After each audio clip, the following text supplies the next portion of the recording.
নবী গো, ক্ষুধার তাড়না সহ্য করতে পারি না, আপনি যদি অনুমতি দেন একটু বাসায় যাব, খেয়ে আসবো।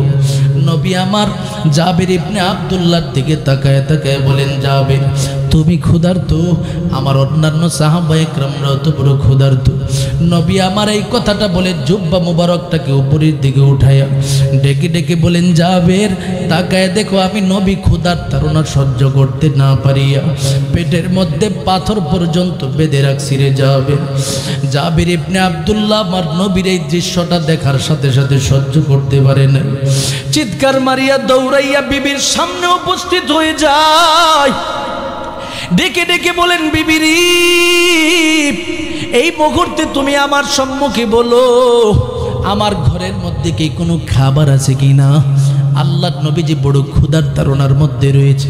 বিবি ডেকে ডেকে বলেন, স্বামী গো, ঘরের মধ্যে যে পরিমাণে খাবার আছে সেই খাবারটা তো মানুষের মধ্যে বিলীন করার সুযোগ নাই, মাত্র 3 জন মানুষ খেতে পারবে।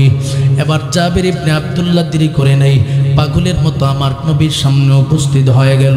ডেকে ডেকে বলেন, নবী গো, আর দেরি করা যাবে না, এই মুহূর্তে আপনি আমার বাসায় চলবেন, আপনি সহ 3 জন সাহাবীকে দাওয়াত দিলাম। আল্লাহর নবীজি বলেন, ঠিক আছে, রান্নার কাজ শেষ করো, সঠিক সময় চলে যাব। আল্লাহর নবীজি খাবারের সময় যখন সাহাবা একরামদেরকে নিয়ে রওনা হবে, নবীজি সিদ্ধান্ত নিলেন আমি একা যাব, অন্যান্য সাহাবা একরামরাও তো বড় ক্ষুধার্ত, দ্বিতীয় সাহাবা একরামকে নিয়ে যাব, সেটাও তো আমার মাধ্যমে হবে না। আমার নবী সেখান থেকে 3000 সাহাবা একরামদেরকে নিয়ে রওনা হয়ে গেল। এবার জাবের ইবনে আব্দুল্লাহ তাহার মহাব্বতের বিবি দূর থেকে তাকায় তাকায় দেখতেছি, আমার নবীজি 1 জন 2 জন না, 3 জন ব্যক্তি, 3000 ব্যক্তি নিয়ে তার বাড়ির দিকে রওনা হয়ে গেল। বিবি আবার স্বামীর দিকে তাকায় তাকায় বলে, স্বামী গো, আপনি কি আমার নবীজির কাছে 3 জনের দাওয়াত দিছেন নাকি 3000-এর? বলে, বিবি রে, আমি তো রহমতে আলম রে 3 জনের কথাই বলে আসি। বিবি বলে, স্বামী গো, তাহলে আমার নবী কেন 3000 ব্যক্তি নিয়ে আগমন করতেছে? স্বামী আবার ডেকে ডেকে বলেন, বিবি রে, আমি নিশ্চিত আমি 3 জনের কথা বলে আসছি, যদি আল্লাহ নবীজি 3000 ব্যক্তি নিয়ে আমার বাড়িতে আগমন করি, তাতেও আমার দিলের ভিতরে কোনো টেনশন নাই, কারণ আমি এমন একজন নবীর উপরে বিশ্বাস করলাম, এমন একজন নবীর উপরে আস্থা সম্পূর্ণ হলাম, যেই নবীজি ইচ্ছা করলে 3000 ব্যক্তির 3 জন ব্যক্তির খাবার 3000-এর মধ্যে মেহমানদারির ব্যবস্থা করাতে পারি। আমার রবের দরবারে দোয়া করে বলে, আল্লাহ কিতাব দিছেন আমি মূসাকে, কিন্তু এই মুহূর্তে যার নাম এই কিতাবের মধ্যে পাইতেছি রে মালিক, তার নাম হলো মুহাম্মদ। ব্যাপারটা কি? আমার আল্লাহ ঘোষণা দেয়া দেয়, ও পয়গম্বর মূসা, যেই নবী পৃথিবীর জমিনের মধ্যে আগমন হলে তোমার নবুয়াতের দরওয়াজা বন্ধ হয়ে যাবে। আমি আল্লাহর পক্ষ থেকে ঘোষণা প্রদান করে দিলাম, এই মুহাম্মদুর রাসূলুল্লাহ যখন পৃথিবীর জমিনের মধ্যে আগমন করবে, তোমার মতো মূসার জন্য তার অনুসরণ করা বাধ্য করে দিলাম। সুবহানাল্লাহ, তুমিও তার অনুসরণ করবা। দিন দিন যেতে যেতে আমার নবী মুহাম্মদুর রাসূলুল্লাহ সুসংবাদ দেওয়ার জন্য সর্বশেষ হযরত ঈসা আলাইহিস সালাতু ওয়াস সালামকে প্রেরণ করা হয়। আমার রব এবার ঈসাকে বলে, ও পয়গম্বর ঈসা, আপনাকে আমি আল্লাহ 2টা কারণে প্রেরণ করেছি। 1 নাম্বার, তৌরাত কিতাবের সত্যতা জাতির সম্মুখে উপস্থাপন করবেন। 2 নাম্বার, পৃথিবীতে অচিরেই শ্রেষ্ঠ একজন নবীর আগমন ঘটবে, সেই নবী মুহাম্মদুর রাসূলুল্লাহর সুসংবাদ গোটা জাতির সম্মুখে এখন থেকেই আপনি দিতে থাকেন। সুবহানাল্লাহ বলেন। এই বিষয়টা আল্লাহ কোরআনে বর্ণনা করে দিয়েছে। ওয়াইদ ক্বালা ঈসা ইবনু মারইয়াম ইয়া বনি ইসরাঈল ইন্নী রাসূলুল্লাহি ইলাইকুম মুসাদ্দিকান লিমা বাইনা ইয়াদাইয়া মিনাত তাওরাত ওয়া মুবাশশিরান বিরাসূলিন ইয়াতি মিন বা'দি ইসমুহু আহমদ ফালাম্মা জাআহুম বিল বায়িনাত ক্বালু হাযা সিহরুম মুবিন। আমার রবের পক্ষ থেকে ঘোষণা প্রদান করে দেই, ও পয়গম্বর ঈসা, আমি আল্লাহর পক্ষ থেকে আপনাকে আদেশ প্রদান করে দিলাম, এই মুহূর্তে গোটা জাতির সম্মুখে আপনি আপনার পরিচয় বর্ণনা করেন। ঈসা নবী আবার আমার রবের পক্ষ থেকে তার পরিচয় উপস্থাপন করতেছেন, বলতেছেন, ও দুনিয়ার সমস্ত মানুষেরা শুনে নাও, ইন্নী রাসূলুল্লাহি ইলাইকুম, আমি ঈসা তোমাদের নিকটে আগমন করেছি। কেন আগমন করেছি? মুসাদ্দিকাল লিমা বাইনা ইয়াদাইয়া মিনাত তাওরাত, তাওরাত কিতাবের সত্যতা তোমাদের সম্মুখে উপস্থাপন করার জন্য। ওয়া মুবাশশিরাম বিরাসূলি ইয়াতি মিন বাদি ইসমুহু আহমদ, এমন একজন নবী অচিরে আমার পরে আগমন করবে যার নাম আকাশের মধ্যে আহমদ, জমিনের মধ্যে মোহাম্মদ। তার সুসংবাদ তোমাদের সম্মুখে দেওয়ার জন্য এসেছি। সুবহানাল্লাহ বলে আমার নবীর সুসংবাদ এবার ঈসা নবীও দেওয়া শুরু করে দেয়। শুধু সুসংবাদ দেয় নাই, আমার রব বলেন এটাই তুমি নবী হিসাবে সর্বশেষ নবী এই মুহূর্তে আগমন করেছো এই নবীর সুসংবাদ দেওয়ার জন্য। শুধু সুসংবাদ দিবা না, তুমি এখন থেকে স্বাগতম জানাতে থাকো, স্বাগতম জানাতে থাকো। সুবহানাল্লাহ, স্বাগতম জানাতে থাকো। সেই নবীর আগমন ঘটবে। সেই সুসংবাদের 570 বছর পর আমার রবের পক্ষ থেকে আমার নবী পৃথিবীর জমিনের মধ্যে আগমন করছে। রে বান্দা, আমার নবী পৃথিবীতে আগমন করার পর এবার আমার আল্লাহ পাক ঘোষণা প্রদান করে দেই, নবী গো, আপনাকে আমি আল্লাহ সাধারণ কোনো নবী হিসাবে প্রেরণ করি নাই। ওয়ামা আরসালনাকা ইল্লা রাহমাতাল লিল আলামিন। ও নবী, আমি রবের পক্ষ থেকে ঘোষণা প্রদান করে দিলাম, আপনাকে আমি আল্লাহ পাক গোটা জগতের রহমত হিসাবে প্রেরণ করে দিলাম। শুধুমাত্র জমিনের রহমত আপনি নবী না, আপনি নবী আসমানের রহমত, আপনি নবী সাগরের রহমত, আপনি নবী প্রত্যেকটা পাখির রহমত, আপনি নবী পৃথিবীতে যত গাছপালা আছে তাদের রহমত। আমি আল্লাহর সৃষ্টি আছে যেখানে, আপনি নবী সেই জায়গার রহমত। সুবহানাল্লাহ বলে নবী গো, আপনাকে আমি গোটা জগতের রহমত হিসাবে প্রেরণ করে দিলাম। আমি হলাম রব্বুল আলামিন, আপনি হলেন রাহমাতুল লিল আলামিন। আজ থেকে ঘোষণা দিলাম, আপনি যেখানে যাবেন জাতির জন্য রহমত হিসাবেই যাবেন। জাতির উপরে দয়ার পর দয়া, অনুগ্রহের পর অনুগ্রহ আগমন করবে। এবার আমার নবীজি পৃথিবীর জমিনের মধ্যে আগমন করলেন, গোটা জাতির সম্মুখে জানিয়ে দিচ্ছে, ও আমার মহাব্বতের উম্মতেরা শুনে নাও, আমার রব আমাকে তোমাদের কাছে নবী হিসাবে প্রেরণ করেছেন। আর শুধু প্রেরণ করেই ছেড়ে দেই নাই, আমি নবীজিকে আমার রবের পক্ষ থেকে কিতাব দান করেছেন। আমি নবী তোমাদের জন্য জানি আসছি, সেটাকে পরিপূর্ণভাবে গ্রহণ করো। মা আতাকুমুর রাসূলু ফাখুযুহু ওয়া মা নাহাকুম আনহু ফান্তাহু। আমি নবী তোমাদের নিকটে জানি আসছি, সেটা যদি তোমরা গ্রহণ করতে পারো, যেই ব্যাপারে নিষেধ করেছি সেটা থেকে যদি নিজেদেরকে রক্ষা করতে পারো, আমি নবীর সাথে তোমরা আল্লাহ জান্নাতের কাফেলার অন্তর্ভুক্ত হতে পারবে। সুবহানাল্লাহ, ঘোষণা যে আমার নবী পৃথিবীতে আগমন করেছেন। এবার জাতির সম্মুখে সুসংবাদ দেয়। সুসংবাদ কেহ কেহ গ্রহণ করে, আবার কেহ কেহ গ্রহণ করে না। আমার রব বলে, নবী গো, অনেকে আছে আপনি নবীকে তারা নবী বলে বরদাস্ত করতে পারছে না, বিশ্বাসও করতে পারছে না। বিশ্বাসের জন্য আমি রবের পক্ষ থেকে আপনার সম্মান মর্যাদাকে উঁচু করে দিয়েছি। আপনি নবীজিকে সর্বোচ্চ ইজ্জত বাড়ানোর জন্য সর্বোচ্চ প্রকারের যত মুজিজা আছে সব দান করে দিলাম। সুবহানাল্লাহ। এই জন্য অন্যান্য যত নবী আগমন করেছেন, সমস্ত নবীদেরকে আল্লাহ পাক যেই প্রকারের মুজিজা দিয়েছেন, সবাইকে মিলে যত মুজিজা দিয়েছেন, আমার নবীজিকে একাই আল্লাহ পাক সেই পরিমাণে মুজিজা দান করেছিলেন। সুবহানাল্লাহ বলে, একাই সেই পরিমাণে মুজিজা।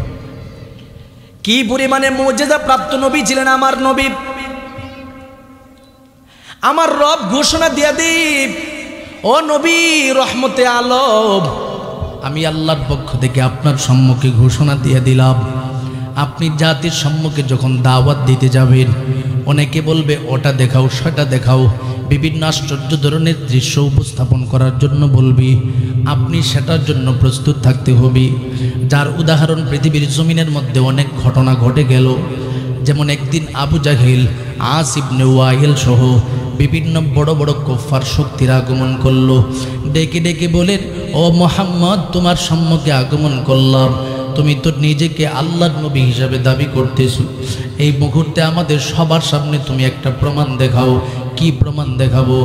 বলে, তুমি যে আমাদের মাথার উপরে চন্দ্রটা দেখতে পাচ্ছ, এই চন্দ্রের রব তো তোমার প্রভু আল্লাহ, সুতরাং সেই চন্দ্রটাকে আমাদের সম্মুখে দ্বিখণ্ডিত করে দেখাও।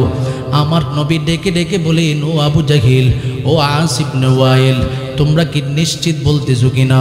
বলে, অবশ্যই নিশ্চিত বলতেছি।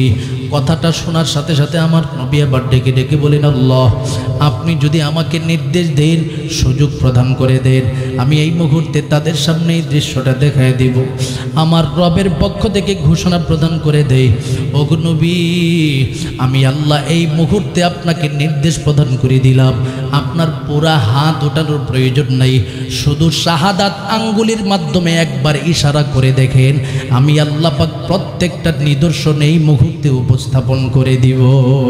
সুবহানাল্লাহ। হাদিসের কিতাবের মধ্যে আসছে আমার নবী হাত পুরাটা উঠানো লাগে না, আঙ্গুলটা দিয়ে মাত্র ইশারা দিছে আর বলছে, এ চাঁদ আল্লাহর নির্দেশে তুমি দ্বিখণ্ডিত হয়ে যাও। আমার নবীর নির্দেশ পাওয়া মাত্র চাঁদ দ্বিখণ্ডিত হয়ে দুইটা পাহাড়ের মধ্যে পড়ে গেছে। সুবহানাল্লাহ। এবার আবু জাহেল বলে, এ মুহাম্মদ তোমার মতো জাদুঘর তো দুনিয়ার জমিনে কেউ নাই। নাউজুবিল্লাহ বলেন। হেদায়ত যদি কারো কপালের মধ্যে না থাকে, জোর করে হেদায়ত আনা যায় না। কথা কোন ঠিক কিনা? আবু জাহেলও সঠিকভাবে জানতো, আস ইবনে ওয়াইল জানতো, যত কুফার শক্তি আছে, লিডারেরা আছে, সবাই জানতো যে মুহাম্মদ আসলে সত্য নবী। কিন্তু মুহাম্মদুর রাসূলুল্লাহর উপরে যদি ঈমান আনে, তাহলে তাদের লিডারগিরি শেষ হয়ে যাবে। কথা কোন ঠিক কিনা? ইসলামের ছায়াতলে যদি আসে, তাহলে নবীকে লিডার হিসাবে মানতে হবে, কোরআনকে আইন হিসাবে বিশ্বাস স্থাপন করতে হবে। তখন তো মন গড়া আইন জাতির সামনে উপস্থাপন করতে পারবে না, মানব রচিত আইনও জাতির সম্মুখে উপস্থাপন করতে পারবে না। সেই আবু জাহেল মার্কা লোক এই সমাজের মধ্যেও বর্তমানে আছে, যারা কোরআনের আইন, ইসলামের আইন, দ্বীনে ইসলাম সুপ্রতিষ্ঠা করার জন্য কোনো চেষ্টাও করতে পারে না। পাশাপাশি কেউ যখন ইসলামের পক্ষে সংগ্রাম করার জন্য, কোরআনের আইন গোটা জাতির সম্মুখে উপস্থাপন করার জন্য চেষ্টা চালায়, এই আলেম সমাজ, নেককার সমাজ কোরআনের পক্ষের ব্যক্তিদের বিরুদ্ধে বিভিন্ন দিক থেকে বিভিন্ন প্রকারের অপবাদ, অপচেষ্টা চালাইতেছে, বিভিন্ন প্রকারের ষড়যন্ত্র দিয়ে দমানোর চেষ্টা করতেছে। একমাত্র চেষ্টার পিছনে কারণ আগের যুগে আবু জাহেলেরা নেতৃত্বের লোভের কারণে ইসলামকে বিশ্বাস করতে পারে নাই। এই যুগের আবু জাহেল মার্কা কিছু লোক নেতৃত্বের লোভের কারণে কোরআনের পক্ষে স্লোগান দিতে পারে না। কথা কোন ঠিক কিনা? এই জন্য যারা কোরআনের পক্ষের স্লোগানকে বিশ্বাস স্থাপন করতে পারে না, তারা বুঝে নিতে হবে যে মৌলিকভাবে আবু জাহেল মার্কা লোক ছাড়া আর কেউ হতে পারে না। কথা কোন ঠিক কিনা? এই জন্য পৃথিবীর জমিনের মধ্যে আমার নবীর আগমন ঘটেছে গোটা জাতির হেদায়তের জন্য, এই জাতিকে মর্যাদা দেওয়ার জন্য, এই জাতির শ্রেষ্ঠত্ব উপস্থাপন করার জন্য আমার নবী পৃথিবীর জমিনের মধ্যে আগমন করেছে। কেমন একজন নবীর উম্মত হিসাবে পৃথিবীতে আগমন করেছি, আমার রব ঘোষণা দেই, নবী গো আপনাকে আমি আল্লাহ এমন সম্মান দিয়েছি, ওয়ারাফা'না লাকা যিকরাক, আপনার স্মরণ গোটা জাতির সর্বোচ্চ শিখরের মধ্যে রেখে দিলাম। কেমনভাবে রেখে দিয়েছি জানেন? আমি আল্লাহর নাম যেখানে আছে, আপনি নবীর নাম সেখানে আছে। আমি আল্লাহর নাম যেখানের মধ্যে বিদ্যমান, আপনি নবীর নাম সেখানে বিদ্যমান। আমি রব শুধু তার মধ্যে সীমাবদ্ধ রাখি নাই, আমি আল্লাহর কুদরত যেখানের মধ্যে বিদ্যমান রেখেছি, সেখানে আপনি নবীর রহমত বিদ্যমান রেখে দিয়েছি। সুবহানাল্লাহ বলেন। এভাবে আমার নবীর সম্মান আর ইজ্জত আমার রব বৃদ্ধি করে দিয়েছেন। কেমন একজন নবীর উম্মত হিসাবে পৃথিবীর জমিনে আগমন করলাম রে গোলাপ, রহমতে আলম নবী। আবু হুরায়রা রাদিয়াল্লাহু তাআলা আনহু থেকে বর্ণিত হাদিস পাওয়া যায়, তিনি বলেন আমার নবী এমন একজন নবী, নবীজিকে আল্লাহ পাক এমন সঠিক সুন্দর উত্তম পর্যায়ের মুজিজা দান করেছিলেন। নবীজি যখনই আল্লাহর কাছে কোনো দোয়া করতেন, আল্লাহ নবীর মুজিজা হিসাবে সাথে সাথে সেই দোয়াটাকে আল্লাহ কবুল করে নিতেন। একদিন আবু হুরায়রা আমার নবীর নিকটে এসে চোখের পানি ছেড়ে দিয়া কান্না করতেছে। আমার নবী বলে, এরে আবু হুরায়রা তুমি কেন এইভাবে কান্না করতেছো, তোমার কান্নার কারণ কি? আবু হুরায়রা ডেকে ডেকে বলেন, নবী গো আমি তো আপনার হাতে হাত রেখে হেদায়ত প্রাপ্ত হয়ে গেলাম, জান্নাতের পথের সম্মুখীন হলাম, কিন্তু আমি যখন আমার বাড়িতে যাই আমার মহাব্বতের আম্মা জানকে আমি জান্নাতি বানাতে পারি না, হেদায়েতের পথ দেখাতে পারি না। ওগো নবী আমার মা এইভাবে পথভ্রষ্ট হয়ে যাবে, এটা কখনো আমি বরদাস্ত করতে পারি না। আমার নবী বলে, তাহলে তুমি এই মুহূর্তে কি চাও একটু বলো। আবু হুরায়রা বলে, নবী গো একটু দোয়া করতে পারেন কিনা, যদি আপনার দোয়ার মাধ্যমে আমার মা হেদায়েত প্রাপ্ত হয়ে যায়। আমার নবী সাথে সাথে আবু হুরাইরার কথাটা শুনিয়া আমার রবের কাছে দোয়া করে বলে আল্লাহুম্মা হদি উম্মা আবি হুরাইরা, আল্লাহুম্মা হদি উম্মা আবি হুরাইরা। ওগো মালিক, আবু হুরাইরার মহাব্বতের আম্মা জানকে আপনি হেদায়েত দান করে দেন। আবু হুরাইরা ডেকে ডেকে বলেন, আমি আমার নবীর দোয়াটা শোনার সাথে সাথে পাগলের মতো দৌড়াইয়া আমার বাড়ির দিকে রওনা হয়ে গেলাম।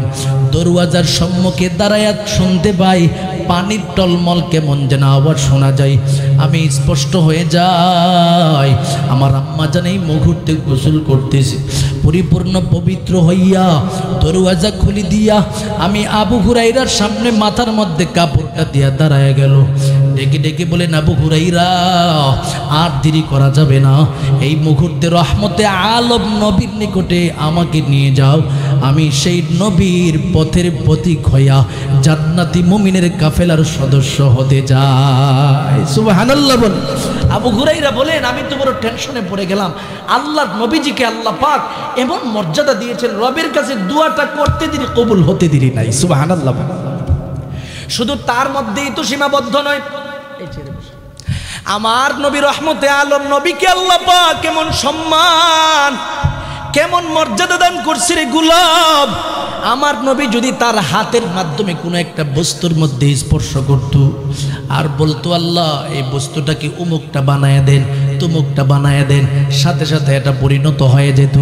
শুধু তার মধ্যেই সীমাবদ্ধ নয়, আমার নবী যদি কোনো একজনের খাবারের মধ্যে স্পর্শ করে দিত, একজনের খাবারের যদি তিনি সিদ্ধান্ত নিতেন এটা 1000 মানুষের মধ্যে খাওয়ানো হবে, সেটাও আমার নবীর মাধ্যমে সম্ভব ছিল।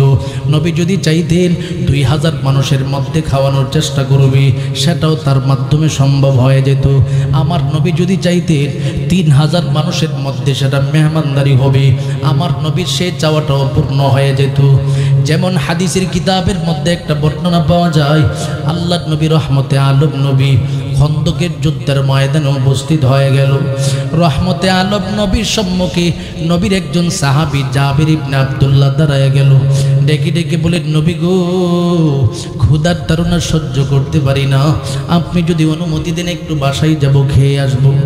নবী আমার জাবির ইবনে আব্দুল্লাহর দিকে তাকায় তাকায় বলেন, জাবির তুমি ক্ষুধার্ত, আমার অন্যান্য সাহাবায়ে কেরামরাও তো বড় ক্ষুধার্ত। নবী আমার এই কথাটা বলে জুব্বা মুবারকটাকে উপরের দিকে উঠাইয়া ডেকে ডেকে বলেন, জাবির তাকায় দেখো, আমি নবী ক্ষুধার তাড়না সহ্য করতে না পারিয়া পেটের মধ্যে পাথর পর্যন্ত বেঁধে রাখছি রে জাবির।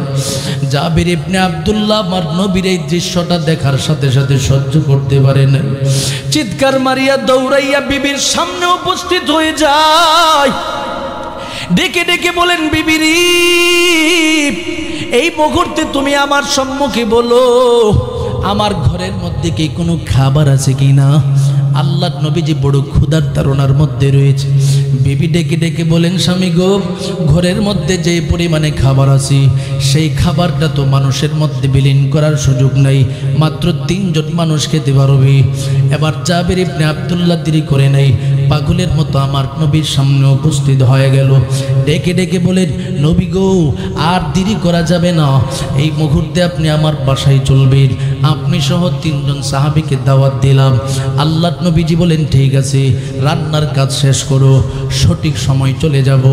আল্লাহ নবীজি খাবারের সময় যখন সাহাবায়ে কেরামদেরকে নিয়ে রওনা হবে, নবীজি সিদ্ধান্ত নিলেন আমি একা যাব, অন্যান্য সাহাবায়ে কেরামরাও তো বড় ক্ষুধার্ত, দ্বিতীয় সাহাবায়ে কেরামকে নিয়ে যাব, সেটাও তো আমার মাধ্যমে হবে না।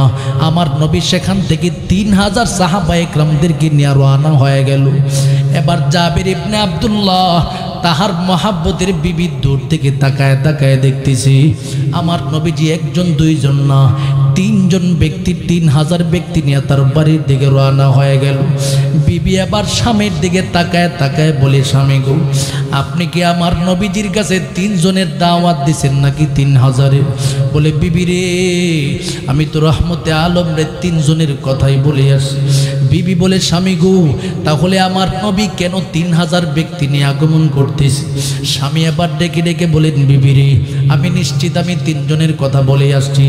যদি আল্লাহ নবীজি 3000 ব্যক্তি নিয়ে আমার বাড়িতে আগমন করি, তাতেও আমার দিলের ভিতরে কোনো টেনশন নাই। কারণ আমি এমন একজন নবীর উপরে বিশ্বাস করলাম, এমন একজন নবীর উপরে আস্থা সম্পূর্ণ হলাম, যেই নবীজি ইচ্ছা করলে 3000 ব্যক্তির 3 জন ব্যক্তির খাবার 3000-এর মধ্যে মেহমানদারির ব্যবস্থা করাতে পারি। সুবহানাল্লাহ। আপনারা কি মনে করেন আমরা কি সেই নবীর উপরে ঈমান আনছি কি না? আমার নবী পারবে কি পারবে না? আমার নবী রহমতে আলম নবী গেল 3000 ব্যক্তি নিয়ে। এটার মধ্যে একটা রহস্য আছে। জাবের ইবনে আব্দুল্লাহর মধ্যে যেই বিশ্বাস, আস্থা, ঈমানটা ছিল, এর পিছনে একটা কারণও আছে।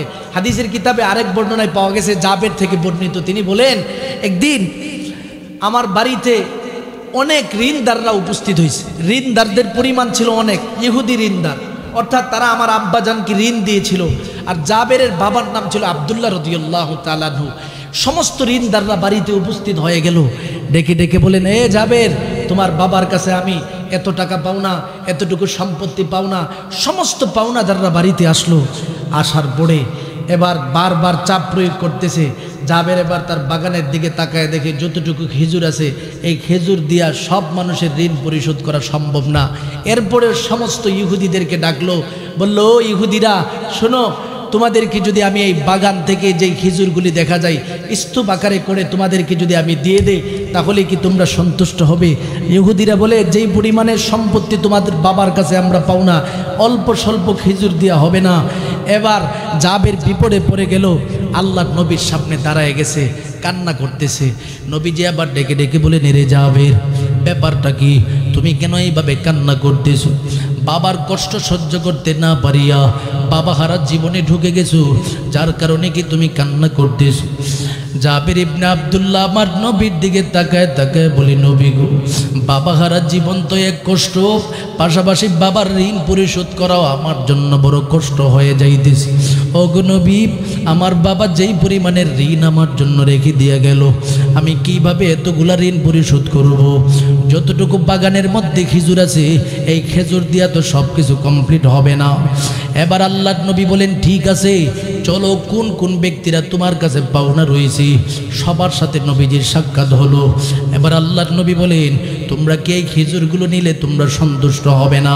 বলে, না, কখনো সন্তুষ্ট হতে পারবো না। তবে আমি নবী তোমাদের সামনে ঘোষণা দিয়ে দিচ্ছি, আমি নবী যদি তোমাদের পাওনার চাই থেকে বেশি দেই, তাতে কি তোমরা সন্তুষ্ট হবে? তারা বলে, অবশ্যই সন্তুষ্ট হব। এবার আল্লাহ নবীজি খেজুরগুলোকে একটা স্তূপ আকারে উপস্থাপন করা হলো। নবীজি আবার সেই স্তূপের মধ্যে বসে পড়লেন। অতঃপর সেই স্তূপের পাশ দিয়ে আল্লাহ নবী রহমতে আলম নবী একটু হাঁটলেন, তোয়াফ করলেন, ঘুরলেন, বিসমিল্লাহ বলে আবার জাবেরকে ঘোষণা দিয়ে দিল, এরে জাবের, এই মুহূর্তে যত খেজুর আছে প্রত্যেকটা খেজুরকে বিসমিল্লাহ বলে মানুষের কাছে তুমি বন্টন করতে থাকো। যত পাওনাদার আছে সবার সামনে খেজুরগুলোকে তুমি উপস্থাপন করে দাও। জাবের ইবনে আব্দুল্লাহ বলেন, নবীজির নির্দেশটা পাইয়া আমি সমস্ত খেজুরগুলোকে একের পর এক সমস্ত পাওনাদারের কাছে দিতে থাকলাম। দিতে দিতে সমস্ত পাওনাদাররা সন্তুষ্ট হয়ে গেল।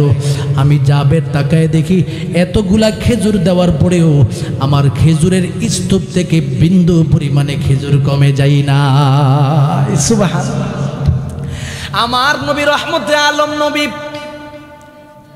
এইভাবে সাহাবায়ে কেরামের সম্মুখে এই নিদর্শন দেখাইছে। রে গোলাম জাবের ইবনে আব্দুল্লাহ তার বিবির দিকে তাকায় তাকায় বলে, বিবি রে, তুমি তো জানো না আমার নবী রহমতে আলম নবীর উপরে আমার আস্থা আছে, রহমতে আলমের উপরে আমার বড় বিশ্বাস আছে। নবীজি যখন আমার বাড়িতে আগমন করবি, এই খাবার 3000-এর মধ্যে বন্টন হবে দেখবা। এই কথাটা বলার পর এবার আল্লাহ নবীজি তার বাসায় উপস্থিত হয়ে গেল।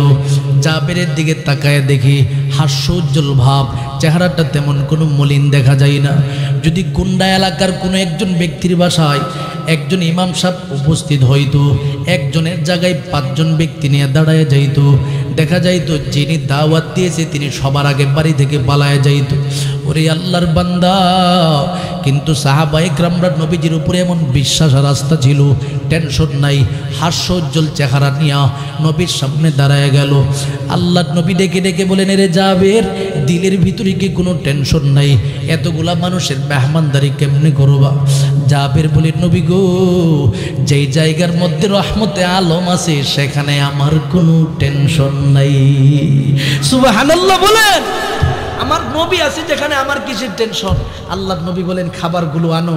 নবীজির সামনে 3 জনের যে রুটি আছে এটা উপস্থাপন করা হলো, পাশাপাশি একটা বকরি মাত্র জবাই দেওয়া হয়েছিল, বকরির গোশতসমূহ উপস্থাপন করা হলো। আল্লাহর নবীজি ধারাবাহিকভাবে ঘোষণা দিয়ে দেয়, ও সাহাবায়ে কেরামরা, এই মুহূর্তে একের পর এক প্রত্যেকের কাছে রুটিগুলো দিতে থাকো। সবাই বিসমিল্লাহ করে রুটিগুলো প্রত্যেকের হাতে দিতে শুরু করে দেয়। গোশতগুলোকে পাত্র থেকে বের করে একের পর এক দিতেছে।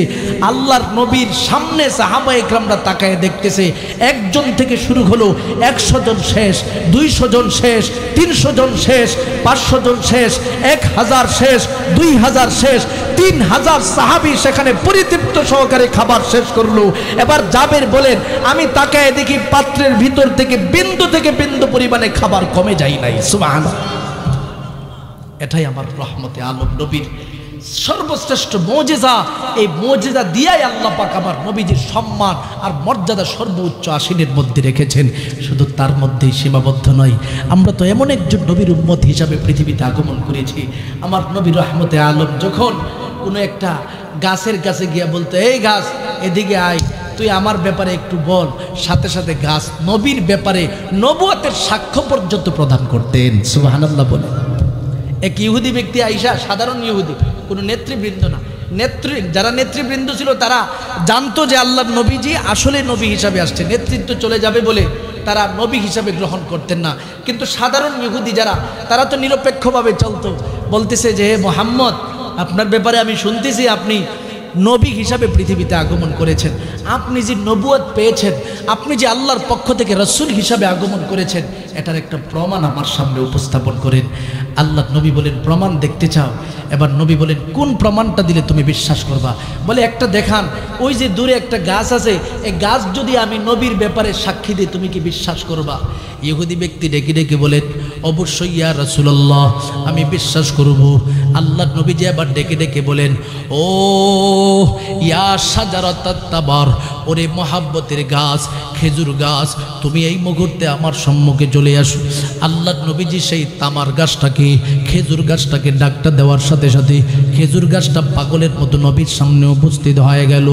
নবীজির সামনে দাঁড়াইয়াই শুধুমাত্র বসে থাকে নয়, আল্লাহর নবীজিকে সালাম জানাতে শুরু করে দেয়। আসসালাতু আসসালামু আলাইকা ইয়া রাসূলুল্লাহ, আসসালাতু আসসালামু আলাইকা ইয়া হাবিবাল্লাহ, আসসালাতু আসসালামু আলাইকা ইয়া শাফিআল মুজনিবিন। আমার নবীর সামনে এইভাবে একের পর এক সালাম দিতেছি। এবার ডেকে ডেকে বলেন, এরে গাছ, তুমি ইহুদির সামনে ঘোষণা দিয়ে দাও, আমি নবীর ব্যাপারে তুমি সাক্ষ্য দেও কিনা?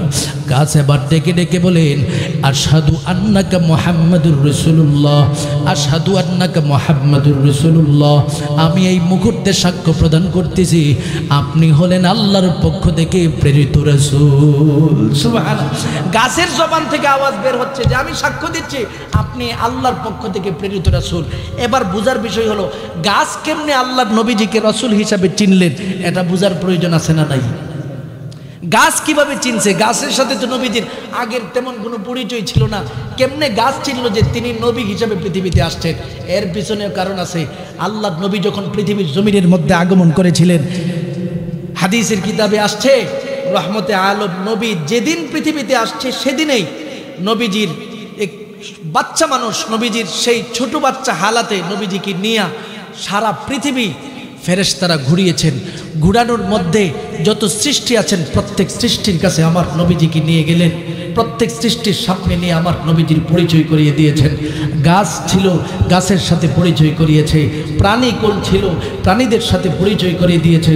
যত সৃষ্টিকুল ছিল সমস্ত সৃষ্টিদের সম্মুখে পরিচয় করে দিয়েছিল আর বলেছিল, শোনো, তিনি এমন একজন ব্যক্তি পৃথিবীর জমিনে আগমন করেছেন 40 বছর যখন তার অতিবাহিত হবে, ঠিক 40 বছর বয়সে তার কাছে আমার রবের পক্ষ থেকে নবুয়াত আসবে, তোমরা তাকে চিনে রাখো।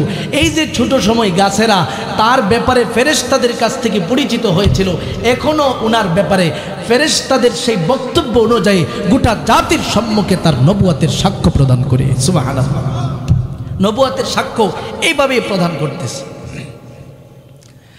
আমার নবী রহমতে আলম নবী শুধুমাত্র তার মধ্যেই তো সীমাবদ্ধ নয়, জীবিত গাছ আমার নবীজিকে শুধু চিনে না, মৃত গাছ, গাছের একটা ডাল যেটা কোনো জীবিত না এমনিতেই ছিল, শুধুমাত্র মসজিদের নববীর মধ্যে মৃত গাছ হিসাবে ছিল, এই গাছটা পর্যন্ত আমার নবীজিকে চিনতেন।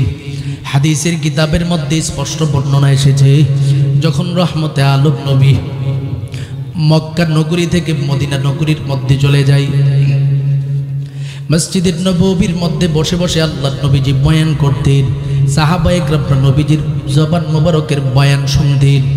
যেই জায়গার মধ্যে বসে বসে আল্লাহর নবীজি খুতবা দিতেন, বয়ান করতেন, জায়গাটা ছিল একটা খেজুরের গোড়া, খেজুর গাছের গোড়া। এই খেজুর গাছের গোড়ার মধ্যে বসে বসে আল্লাহর নবীজি বয়ান করতেন। হঠাৎ করে একদিন আল্লাহর নবীর সামনে সাহাবায়ে কেরামরা উপস্থাপন করলেন, নবী গো, আপনি যদি অনুমতি দেন আপনার জন্য সুন্দর একটা মেম্বরের ব্যবস্থা করব। নবীজি নির্দেশ দিয়া দিল, ঠিক আছে, তোমরা সকলে মিলে সুন্দর একটা মেম্বরের ব্যবস্থা করো। আল্লাহর নবী মেম্বরের অনুমতি দেওয়ার পর সাহাবায়ে কেরামরা মেম্বর বানায় আনলো। নবী আমার এবার মেম্বরের মধ্যে বসে বসে খুতবা দিতেছে। হঠাৎ করে কোথায় থেকে যেন একটা কান্নার শব্দ আমার নবীজি শুনতে পাই। আল্লাহর নবীজি বলেন, এই মুহূর্তে কোথায় থেকে কান্নার আওয়াজ শোনা যাইতেছে। নবীজি তাকায় দেখে যেই জায়গা থেকে কান্নার শব্দ শোনা যায় সেটা হলো আগে যেই জায়গার মধ্যে বসে বসে খুতবা দিত সেই জায়গা। নবী আবার সেখানে চলে গেল, গিয়ে দেখে সেই খেজুর গাছ থেকে কান্নার শব্দ শোনা যায়। এবার খেজুর গাছের দিকে তাকায় আমার নবীজি ডেকে ডেকে বলেন, এরে খেজুর গাছ, কেন তুমি এইভাবে ফুফায় ফুফায় কান্না করতেছ? খেজুর গাছ এবার ডেকে ডেকে বলেন, নবী গো, আমি এতদিন পর্যন্ত বড় সৌভাগ্যবান ছিলাম, আমার গোড়ায় বসে বসে আমার নবী প্রতিটা মুহূর্তে মুহূর্তে খুতবা দিতেন, কোরআনের কথা বলতেন, দ্বীনের কথা বলতেন, ইসলামের কথা বলতেন। কতদিন হয়ে গেল আমার নবী এখন থেকে আমার মধ্যে বসে বসে খুতবা দেই না। আপনি নবীজি চলে গেছেন, সেই বিরহ বেদনা সহ্য করতে না পারিয়া আমি কান্না করতেছি। আমার নবী রহমতে আলম খেজুর গাছের কান্না দেখে সহ্য করতে পারে না। নবী আমার খেজুর গাছটাকে, ছোট একটা বাচ্চাকে বাবা মা যেইভাবে কোলে তুলিয়া নেই, যেইভাবে বুকের মধ্যে জড়াইয়া নেই, আমার নবীজিও সেই খেজুর গাছটাকে বুকের মধ্যে জড়াইয়া নিল। ছোট্ট একটা বাচ্চাকে যেইভাবে বাবা মা আদর করে রে গোলাম, আমার নবী আদর করতেছে আর বলতেছে, রে খেজুর গাছ কান্না করিও না। রহমতে আলম নবী খেজুর গাছের উপরে স্পর্শ করে যখন একটু আদর করে দেয়, এই খেজুর গাছের কান্না বন্ধ হয়ে যায়। আর রহমতে আলম নবী ঘোষণা প্রদান করে দিই, তুমি আমি নবীর ব্যাপারে যেই পরিমাণে মহাব্বত দেখাইছো, যেই পরিমাণে ভালোবাসা দেখাইছো, আজ থেকে আমি নবীজি ঘোষণা প্রদান করে দিলাম, তুমি খেজুর গাছ আমি নবীর কাছ থেকে দূরে থাকবে না, তুমি আমি নবীর নিকটে থাকবা। ওরে আল্লাহর বান্দা, এমন একজন নবীর উম্মত হিসাবে পৃথিবীতে আগমন করলাম, যদি নবীর মহাব্বত আমি দেখাইতে পারি, নবীর আদর্শ যদি আমি নবীর সামনে দেখাতে পারি, নবীজি কখনো আমাকে দূরে সরাইয়া দিবে না। একটা খেজুর গাছ ভালোবাসা দেখাইছি, আমার নবীজি খেজুর গাছটাকে কাছে টেনে নিয়েছে। আমাদের মতো গুনাহগার উম্মত যদি আমার নবীর ভালোবাসা দেখাতে পারি, আমাদের মতো সৌভাগ্যবান আর কেউ হতে পারে না। কারণ আমার নবী তো 1450 বছর পূর্বে স্পষ্ট ঘোষণা প্রদান করে দিয়েছেন, ক্বালা রাসূলুল্লাহি সাল্লাল্লাহু আলাইহি ওয়াসাল্লাম, মান আহাব্বা সুন্নতি ফাকাদ আহাব্বানি ওয়া মান আহাব্বানি কানা মাই ফিল জান্নাহ। আমার নবী ঘোষণা দেয়, দুনিয়ার জমিনের মধ্যে যে উম্মত আমি নবীর একটা সুন্নতকে গ্রহণ করলো, সুন্নতকে তার জীবনের ভিতরে ঢুকাইলো, সে যেন সুন্নত ঢুকাই নাই, ফাকাদ আহাব্বানি, সে আমাকে ভালোবাসতে শুরু করে দিল। আর যেই ব্যক্তি আমি নবীজিকে ভালোবাসতে শুরু করে দেয়, ওই ব্যক্তি আমি নবীর কাছে ছাড়া দূরে থাকবে না। কানা মাই ফিল জান্নাহ, আমি নবীর সাথে আল্লাহর জান্নাতের ভিতরে থাকবে। সুবহানাল্লাহ। জবানটা খুলে আওয়াজ দিয়ে বলুন আল্লাহু আকবার। আরো জোরে আওয়াজ দিয়ে বলুন আল্লাহু আকবার। একটা তাকবীর হবে, লিল্লাহে তাকবীর। এভাবে আওয়াজ হলে হবে না। নবীর আদর্শের উম্মত হিসাবে নবীজির সাহাবায়ে কেরামরা যেইভাবে তাকবীরের ধ্বনি দিত, সেই তাকবীরের ধ্বনি আমরা উপস্থাপন করতে হবে। বলেন লিল্লাহে তাকবীর, লিল্লাহে তাকবীর। আল্লাহ পাক সবাইকে কবুল করেন, সকলে বলুন আমিন। আমার নবী রহমতে আলমের মেজাজই ছিল এমন, যখন কেউ আমার নবীর মহাব্বত দেখাইতো, ভালোবাসা দেখাইতো, সুন্নত দেখাইতো, আমার নবীজি তাকে কাছে টেনে নিতেন, ভালোবাসা দেখাইতেন। এখন এই যুগের মানুষ আমরা তো নবীজির কাছ থেকে 1450 বৎসর পরবর্তী মানুষ। শুধু সেটা নয়, দূরত্ব যদি আমরা দেখি প্রায় হাজার হাজার কিলোমিটার দূরে আমার নবীর জায়গা মদিনা। সেখান থেকে আমি আমার নবীজিকে ভালোবাসি। আমার নবীজি আমাকে কেমনে টেনে নিবে? আল্লাহর নবীজি 1450 বৎসর পূর্বে ঘোষণা দিয়েছেন, ও আমার মহাব্বতের উম্মত, যদিও তোমার বাড়ি আমি নবীর কাছ থেকে হাজার হাজার মাইল দূরে, কিন্তু আমি নবী তোমাদের কাছে এমন একটা মেডিসিন রেখে দিয়ে গেলাম, এই মেডিসিনটাকে যদি তোমার জীবনের ভিতরে সাজাও, আমি নবী নিজে ঘোষণা দিয়ে দিলাম, তোমাকে আমি ভালোবাসবো তো বাসবই, তুমি আমি নবীর সাথে আল্লাহর জান্নাতের ভিতরে থাকবা। সুবহানাল্লাহ। এই ইকু কমাও, আরো কমাও, আগে যেখানে ছিল সেখানে রাখো। এই জন্য আল্লাহ নবীর সাথে যদি জান্নাতে কেউ থাকতে চায়, নবীর সাহাবতের সম্মুখীন যদি হতে চায়, সুন্নতের বিকল্প নাই। কথা কোন ঠিক কিনা? আর এই সুন্নত দেখাইয়া নবীজির কাছে গেছে এমন হাজার হাজার ঘটনা পৃথিবীতে বিদ্যমান আছে। আপনারা সকলে কাসেম নানুতুবি রহমতুল্লাহ আলাইহির নাম শুনেছেন, যিনি দারুল উলুম দেওবন্দ মাদ্রাসার বাণী ছিলেন। যে দারুল উলুম দেওবন্দ মাদ্রাসার অনুসরণ করে আজকে আমাদের হাটহাজারী মাদ্রাসা, আজকে আমাদের ব্রাহ্মণবাড়িয়া জামিয়া ইউনুসিয়া মাদ্রাসা, যে দারুল উলুম দেওবন্দ মাদ্রাসার অনুসরণ করে ঢাকাতে বড় বড় কওমি মাদ্রাসা সমূহ রয়েছে, আপনাদের কুন্ডা এই রিয়াজুল জান্নাহ মাদ্রাসা রয়েছে, আরও যত কওমি মাদ্রাসা সমূহ রয়েছে, প্রত্যেকটাই দারুল উলুম দেওবন্দের অনুসরণ করেই চলতেছে। কথা কোন ঠিক কিনা? এই দারুল উলুম দেওবন্দের বাণী কাসেম নানুতুবি আমার নবীজির শ্রেষ্ঠ একজন আশেক ছিলেন। একদিন একজন আল্লাহর ওলি স্বপ্নে যুগে তাকায় দেখে আল্লাহর নবী এক সম্মেলনের মধ্যে উপস্থিত হবেন। সেখানে আল্লাহর নবী নিজে বয়ান করবেন। সেই বয়ানের মজলিসের মধ্যে শুধু নবীজি থাকবেন না, নবীর সফর সঙ্গী হিসাবে আবু বকর আগমন করবেন, ওমর আগমন করবেন, ওসমান আগমন করবেন, আলী আগমন করবেন। সুবহানাল্লাহ বলবেন না? আবু বকর আসবে, আলী আসবে, উসমান আসবে, নবী স্বয়ং এই সম্মেলনে আসবে। তাহলে কি পরিমাণে গুরুত্বপূর্ণ সম্মেলন! আমার নবীর বয়ান যেখানের মধ্যে হয়, আলোচনা যেখানে হয়, সেই সম্মেলনে হাজার হাজার মানুষের সমাগম, কোটি কোটি লক্ষ লক্ষ মানুষ সেই বয়ান শোনার জন্য প্রস্তুত থাকে। আর আমার নবী স্বয়ং যেখানে আসবে, সেই জায়গাটার গুরুত্ব কি পরিমাণে হবে এবার চিন্তা করেন।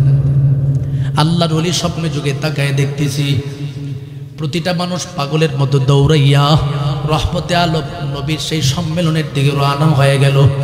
আল্লাহর ওলিও স্বপ্নে যুগে দৌড়তে শুরু করে দেয়।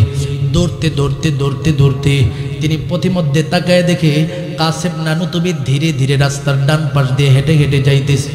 কাসেম নানুতুবির দিকে তাকায় তাকায় বলে, রে কাসেম, ব্যাপারটা কি?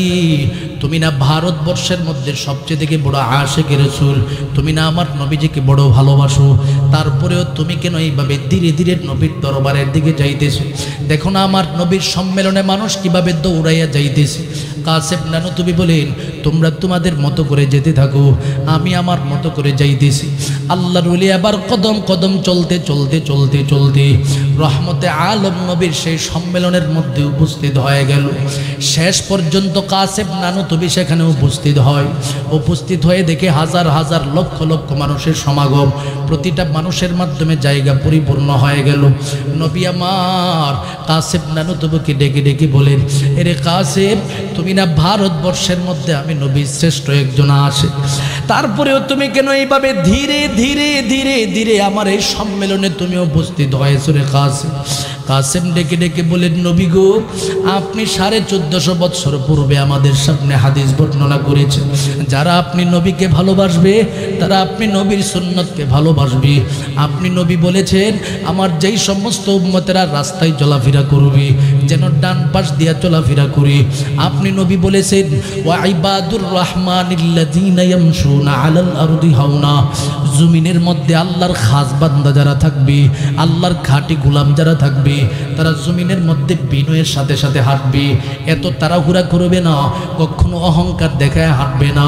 ওগো নবী, আমি সিদ্ধান্ত নিলাম আমি আমার নবীর কথা বাস্তবায়ন করতে করতে নবীর সম্মেলনে যাব। ওগো নবী, আপনি তো বলছেন যারা আপনি নবীর সুন্নতকে বাস্তবায়ন করবে তারা আপনি নবীর কাছ থেকে কখনো দূরে থাকবে না, কাছে থাকবে। এই উদ্দেশ্য করে আমি হেঁটে হেঁটে হেঁটে আপনার দরবারে আগমন করলাম। আমার নবী রহমতে আলম নবী কাসেম নানুতুবির দিকে তাকায় ডেকে ডেকে বলে, রে কাসিম, তুমি এই মুহূর্তে আমার সম্মুখে যেই শব্দ উপস্থাপন করছো,